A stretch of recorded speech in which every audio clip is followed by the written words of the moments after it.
Kula sumungkem sujud ngarsa kulun.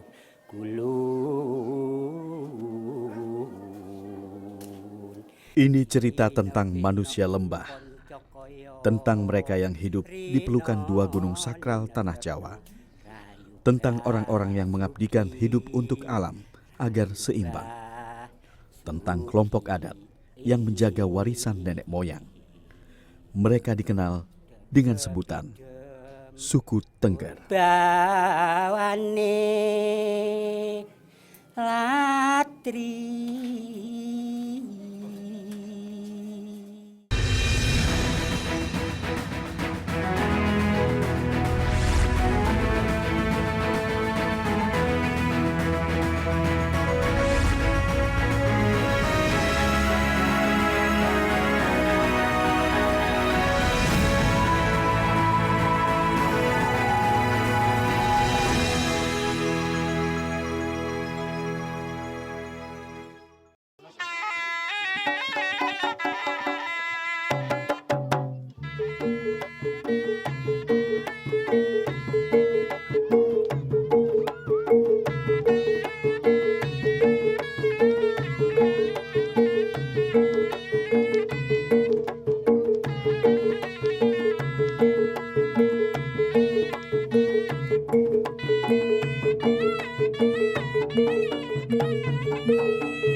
Legenda Gunung Semeru melahirkan peradaban manusia. Mitologi itu terekam dalam babat kuno Tantu Panggelaran yang berasal dari abad ke-15. Konon, Gunung Semeru adalah irisan Gunung Meru di India yang menembus langit. Puncak Gunung Meru ini bernama Mahameru, tempat bersemayam Batara Siwa. Kala itu, goncangan hebat terjadi di tanah Jawa. Para dewa bersepakat membawa Mahameru ke tanah Jawa sebagai Sokokuru. Alkisah, tanah Mahameru yang tercecer menjadi jajaran gunung utama di tanah Jawa. Di antaranya Gunung Kamput atau Kelut, Katong atau Gunung Lawu, dan Pawitra yang kini dikenal sebagai Gunung Penangkungan. Nah, dasar inilah kemudian Mahameru atau Semeru kerap menjadi satu dasar ritual bagi kepercayaan-kepercayaan yang ada di tanah Jawa pada masa yang lalu. Salah satunya adalah kepercayaan Hindu dan Buddha bahwa Mahameru adalah satu gunung yang suci, yang mana tempat daripada para dewa, tempat daripada hal-hal yang suci, dan ini selaras dengan kepercayaan asli Nusantara.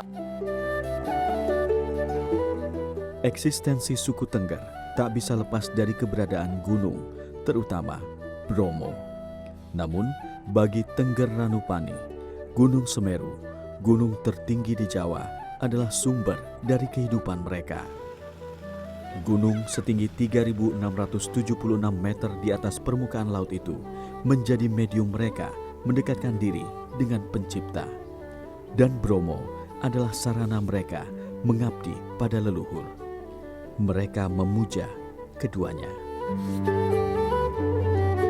Bromo, Semeru itu untuk kepentingan orang Tengger, daerah bumi Elaila. Apapun kepentingan yang minta asal kemurnian hati sendiri-sendiri itu bisa tercapai. Suku Tengger tersebar di 4 kabupaten, yaitu Malang, Probolinggo, Pasuruan, dan Lumajang. Sebuah desa di Lumajang menjadi tempat terakhir bagi suku Tengger berdiam di kaki Sang Mahameru. Ranupani, nama desa itu. Letaknya masuk di kawasan Taman Nasional Tengger Bromo Semeru. Lebih dari 1.300 jiwa hidup bergantung dengan keramahan alam lembah ini. Mereka hidup di atas lahan 500 hektar. Hidup di antara dua gunung aktif tidak membuat mereka takut. Bagi warga Ranupani, letusan Semeru berarti berkah. Abu vulkanik membuat lahan mereka semakin subur.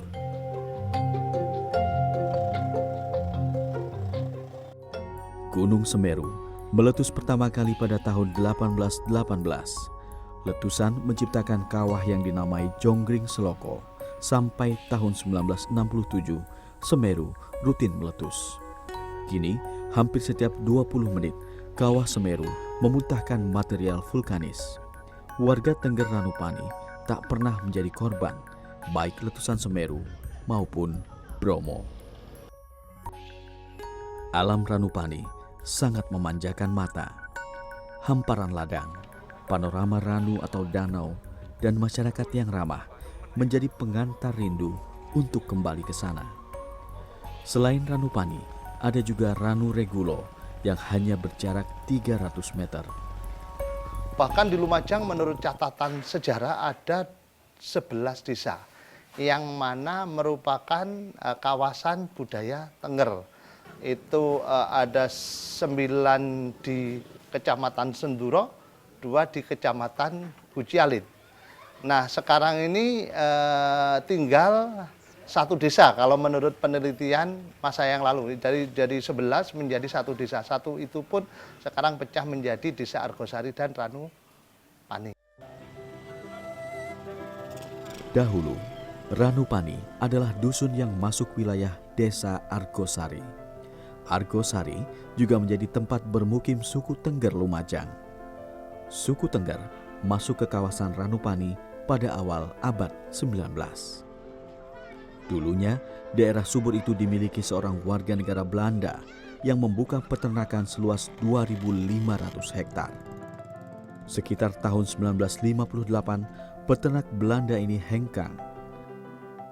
Selain lahan, yang tersisa hanyalah rumah yang dihuni keluarga Belanda itu. Awalnya, Ranupani dihuni 5 kepala keluarga. Kawasan ini mulai menarik minat orang Tengger lainnya. Sampai awal 2000, dusun ini menjadi desa sendiri. Ada 2 dusun di Ranupani, yakni Dusun Sidoadi dan Besaran. Hidup selaras dengan alam, suku Tengger Ranupani tak banyak menuntut. Mereka makan dan hidup dari apa yang mereka tanam. Bagi mereka, gunung adalah orang tua yang melindungi mereka. Nah, itulah karena keyakinan orang Ranupani, gunungnya letus, malah tidak takut, malah agak mendekat. Jadi misalnya dimarahin orang tua, ngapain kok lari, mendingan dekat aja dengan orang tua. Itulah prinsipnya masyarakat Ranupani.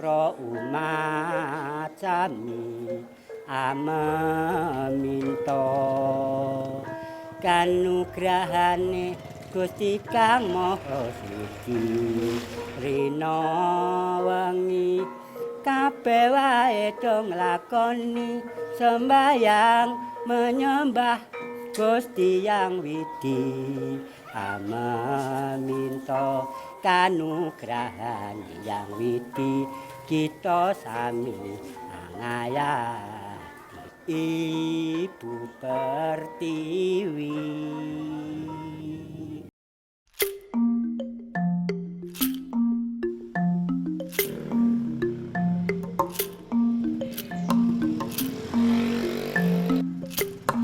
Orang Tengger Ranupani berbeda dengan Tengger pada umumnya.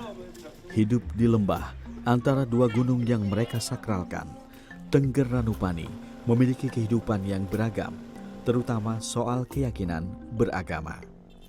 Agama dan adat istiadat adalah 2 hal yang berbeda. Ada 4 agama yang berkembang di Ranupani.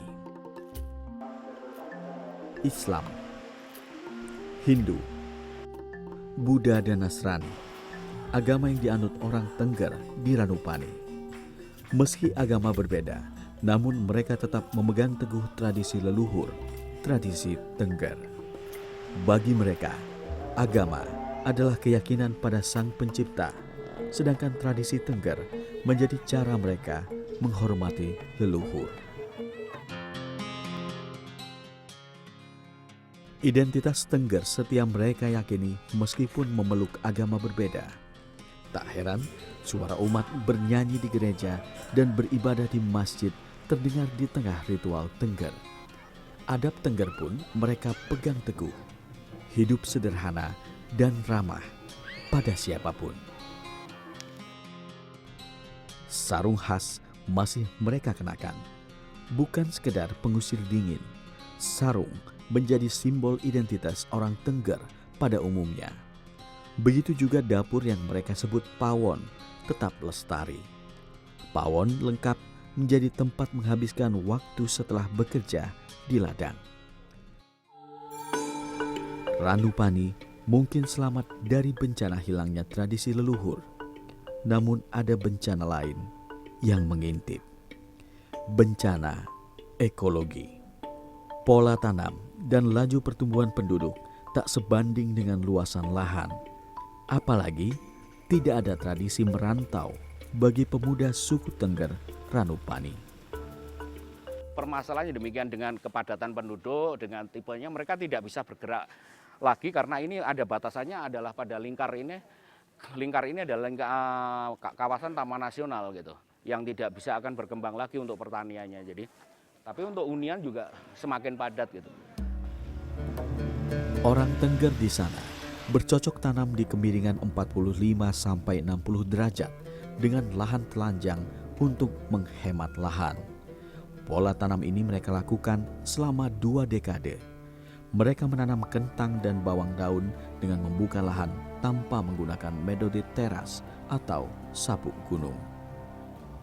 Ini saya pertama-tama enggak ada pembinaan tanaman, pokoknya nanam Mas. Tapi 1 tahun ini kan ada perubahan. Cuma sabuk gunungnya kurang Mas. Terus teras siringnya belum ada Mas. Ada cuma dibawa longsor-longsor itu habis Mas. Jadi ini saya kira-kira 2017 ini Mas, saya ada tujuan kira-kira masyarakat bersamaan pakai teras siring Mas. Kalau enggak seperti itu Mas, Danu ini nasibnya itu loh bagaimana Mas, nasibnya Danu. Kekhawatiran Satumat memang menjadi keresahan orang Tengger di Ranupani. Ancaman ekologi mulai lahan retak dan rawan longsor, lenyapnya danau, serta rusaknya ekologi Taman Nasional secara keseluruhan ada di depan mata. Pak Andi, bisa dijelaskan apa dampak lingkungan dari pola tanam masyarakat di Ranupani ini terhadap Ranu dan ekosistem di wilayah ini, Pak? Gini Mas, jadi kalau dampaknya memang luar biasa ya, dalam artian mungkin dari dampak sistem pengelolaan pertanian yang ada. Ya, mungkin dilihat di sana itu kan kelihatan banget itu ketika walaupun ada sabuk gunung, sebenarnya kalau masyarakat aja mau pakai sabuk gunung aja minimal itu udah filter. Filter dalam artian ketika terjadi hujan, ya kan, air hujan itu sampai membawa sedimen, membawa lapisan permukaan subur dari tanah itu yang larinya adalah ke danau semuanya. Danau semuanya akhirnya sedimentasinya seperti ini. Ini bisa kita lihat di sini, ya kan, kayak ini bisa dibandingkan Mas Bani Mas.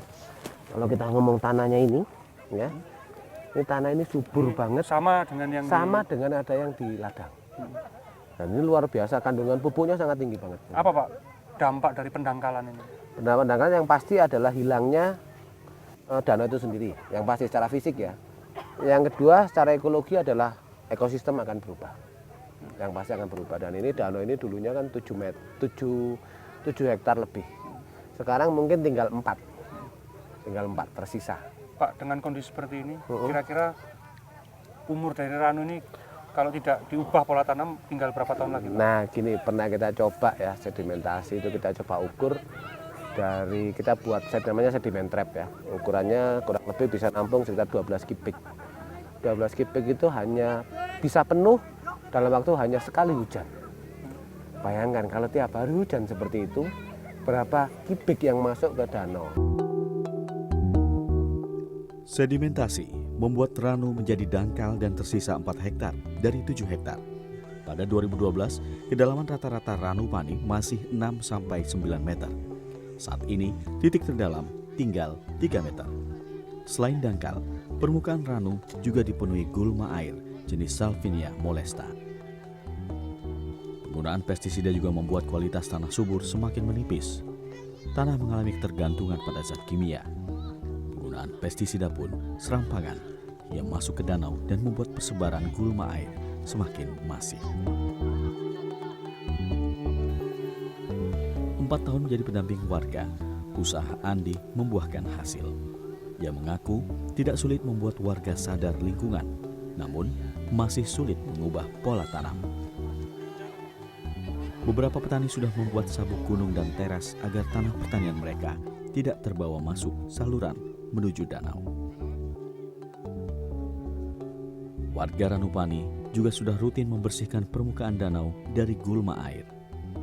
2 tahun lalu, warga membersihkan danau selama 38 hari non-stop dan berhasil mengangkat ratusan ton gulma. Gulma itu kemudian diolah menjadi pupuk alami karena memiliki kandungan nitrogen tinggi.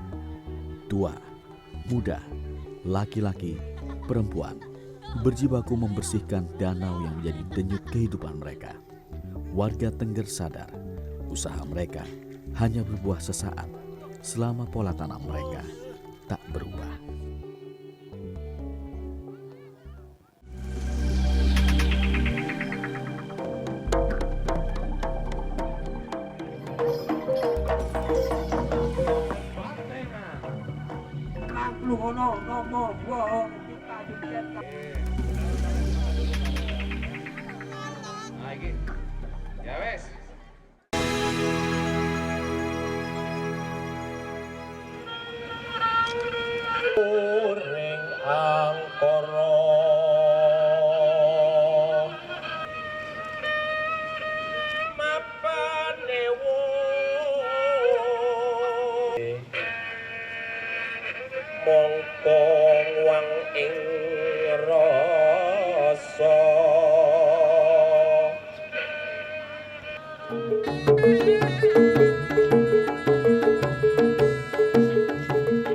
Penjor-penjor mulai dibuat. Pemuda desa Ranupani berjibaku di malam hari membentuk ribuan janur menjadi penghias bambu. Sebentar lagi, orang Tengger Ranupani menggelar hajatan yang dikenal dengan sebutan Festival Semeru. Ini bukan sembarang festival. Ada yang ingin direngkuh selain hingar-bingar dan kunjungan pelancong. Lebih dari itu, mereka ingin memperkenalkan kembali tradisi luhur yang selama 3 dekade lestari di lereng Mahameru. Orang taunya Ranupani hanya ke Semeru. Di sini hanyalah desa transitnya saja sebelum mereka ke Semeru. Mau nggak mau semua pengunjung melewati desa Ranupani sampai ke pos pendakian. Udah mentok, mereka hanya lewat di desa. Tidak tahu masyarakatnya gimana, kulturnya gimana, mereka nggak tahu. Andi menginisiasi Festival Semeru untuk mengangkat desa Ranupani setara dengan desa Tengger lainnya yang sudah maju. Kendalanya adalah orang Tengger Ranupani tidak paham potensi yang mereka miliki. Mereka terlalu nyaman dengan apa yang mereka miliki saat ini, yaitu bertani.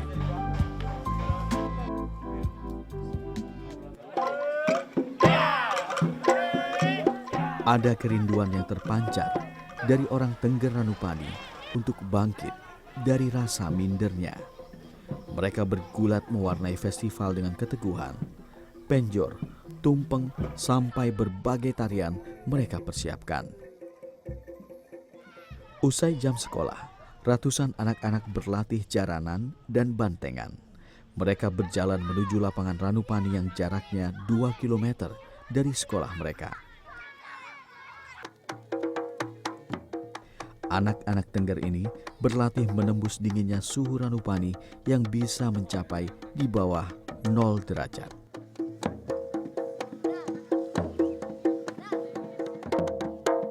Melihat mereka berlatih seperti menyelami cara manusia Tengger mempertahankan peradaban di tengah lembah.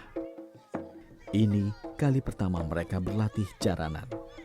Meskipun liuk tubuh tak begitu luwes, tapi usaha mereka menjadi ikhtiar mengawali lestarinya kesenian tradisional di tengah deru modernitas di desa Ranupani.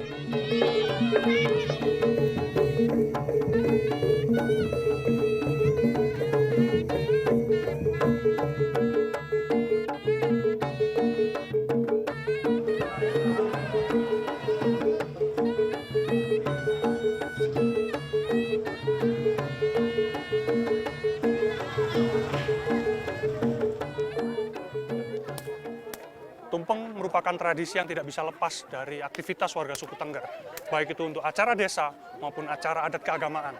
Sebagian besar, tumpeng berisi hasil bumi yang mereka tanam setiap hari sebagai simbol dari wujud syukur warga Tengger terhadap Tuhan Yang Maha Esa. Setelah didoakan, ratusan tumpeng ini akan dimakan secara bersama-sama oleh warga desa.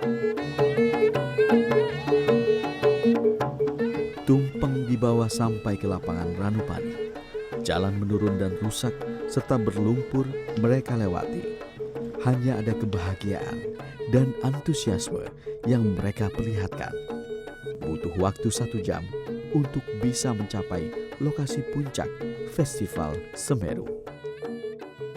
Saya melihat pemandangan cukup menarik karena di antara ratusan tumpeng yang dipanggul oleh para pemuda suku Tengger, ada satu tumpeng yang dipanggul oleh kaum perempuan. Ibu-ibu juga terlibat dalam memanggul tumpeng berukuran besar ini. Ibu dari dusun mana, Ibu? Sudah di jauh nggak Bu tadi jalan? Ya, jauh. Masih kuat? Kuat. Mantap, semangat Ibu. Ya.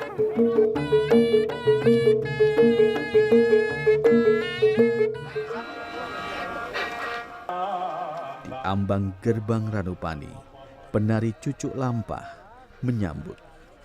Membuka jalan ribuan orang Tengger Ranupani dengan tarian mistis. Doa-doa kembali disematkan, meminta restu Sang Pencipta agar festival berjalan lancar. Aroma dupa tercium kuat.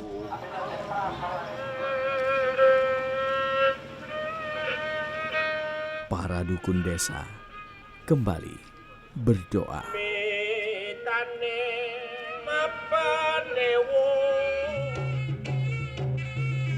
Yang ditunggu akhirnya tiba.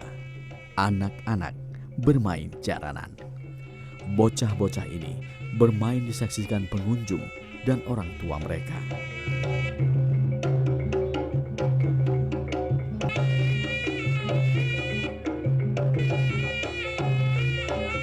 Kalau orang Ranupani yang dilestarikan itu kan emang jaranan. Kayak seperti orkes, tayupan itu nggak seberapa senang gitu loh. Yang lebih senang itu jaranan, Mas. Satria Muda Seni Jaranan Wahiro Kabupaten.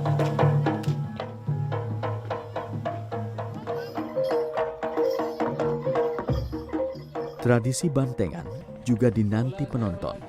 Ada pula adegan pemain bantengan ini kesurupan. Adalah kesenian yang biasa anak-anak sekarang. Boleh sekarang? Boleh sekarang? Sampun kabul, nggih. Tetap melakukan ritual kami, Pak. Mohon izin, kita akan mulai dengan ritual desa.